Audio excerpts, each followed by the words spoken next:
on a vu que jusque-là, au niveau politique, la santé mentale a été abordée sous l'angle médical et psychiatrique.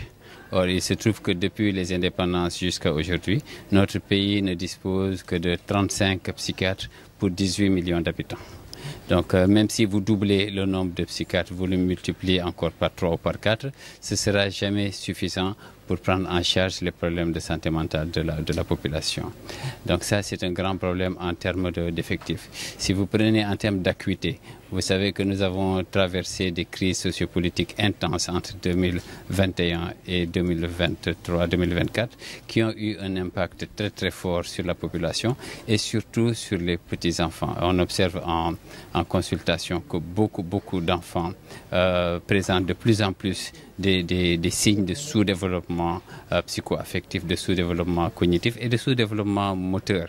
Sur le plan attentionnel, on voit de plus en plus que nos enfants ne sont plus aussi attentifs, aussi concentrés, comparés à des enfants il y a quelques années.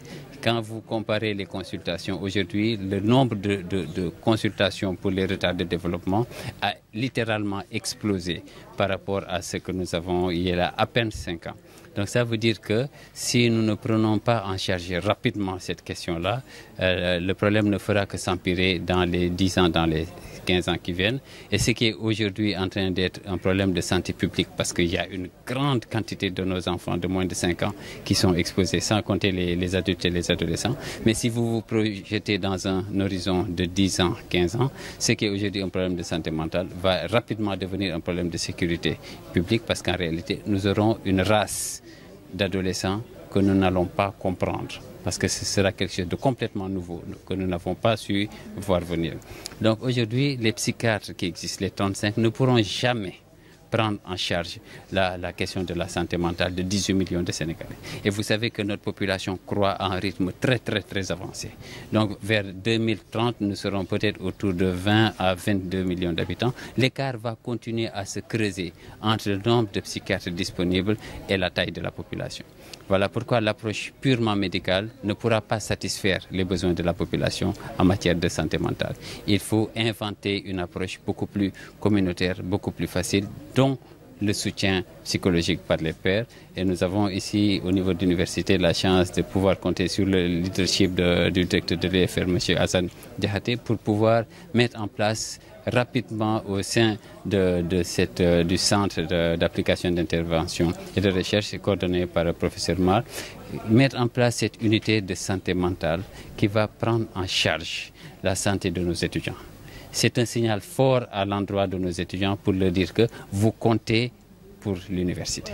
Nous œuvrons depuis 50 ans au sein de communautés à travers la Jeunesse Action et nous avons constaté il y a quelques années que le thème de la santé, non seulement ici au Sénégal, mais globalement, est un thème très pertinent et que on ne peut pas, avec 200 psychologues et 35 psychiatres, on ne peut pas faire une prise en charge individuelle.